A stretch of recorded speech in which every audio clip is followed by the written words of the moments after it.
બુલેટિનની શરૂઆત કરીશું। દેવભૂમિ દ્વારકા જતા પદયાત્રીઓ પર પથ્થરમારો થયો હોવાનો દાવો થઈ રહ્યો છે। સવારના સમયે વિક્ટોરિયા પુલ પાસે પથ્થરના ઘા મારવામાં આવ્યા હોવાનો પદયાત્રીઓ દ્વારા આક્ષેપ કરવામાં આવ્યો છે। આ આક્ષેપથી પોલીસ તંત્ર દોડતું થઈ ચૂક્યું છે। પોલીસે સમગ્ર બનાવની વિગતો પણ જાણી અને ત્યારબાદ તપાસ પણ શરૂ કરી છે। संवाददाता अर्जुन जोड़ाई चुक्या है फोन लाइन पर। अर्जुन, द्वारका जई रहेला पदयात्रीओ पर पत्थरमारो थया होवानी घटनानो आक्षेप थई रह्या छे, शुं छे विगतो?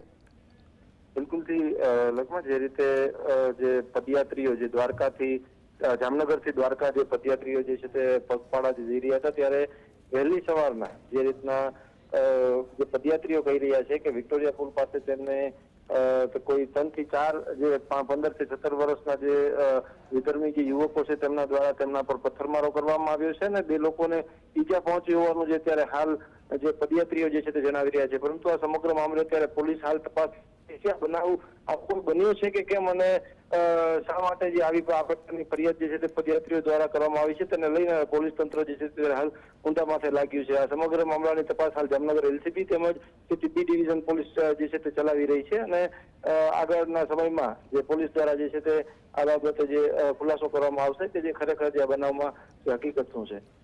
अर्जुन, पत्थरमारो કેટલા વાગે કયા સ્થળ પર અને ત્યારે પથ્થરમારામાં કેટલા લોકો ત્યાં હતા અને કેટલા લોકોને ઈજા પહોંચી છે એ કોઈ જાણકારી ખરી? જે રીતના અત્યારે હાલ પદયાત્રીઓ જણાવી રહ્યા છે તે અનુસાર જે પથ્થરમારો જે છે તે 3 થી 4 જે વિધર્મી યુવકો દ્વારા જે તેમને કરવામાં આવ્યો હોય અને જે વિક્ટોરિયા પુલ પાસે નીચે જે કબ્રસ્તાન છે તે કબ્રસ્તાન પાસેથી પથ્થરમારો થયો હોય તેવો અત્યારે પદયાત્રીઓ જણાવી રહ્યા છે। પરંતુ સમગ્ર બનાવમાં શું તથ્ય છે તે આવનારા સમયમાં જે પોલીસ દ્વારા જે તપાસ કરી અને જે અન્ય જે ખુલાસાઓ જે છે તે બહાર જે વિગતો જે છે તે જાહેર થઈ શકે છે। આ પદયાત્રીઓ હતા તેની અંદરથી કોઈને ઈજા પહોંચવા પામી છે ખરી? તેમાંથી 2 વ્યક્તિઓને સામાન્ય ઈજા હાથના ભાગે પહોંચી હોય અત્યારે તેઓ હાલ પદયાત્રીઓ જે છે તે જણાવી રહ્યા છે। જી અર્જુન, આભાર।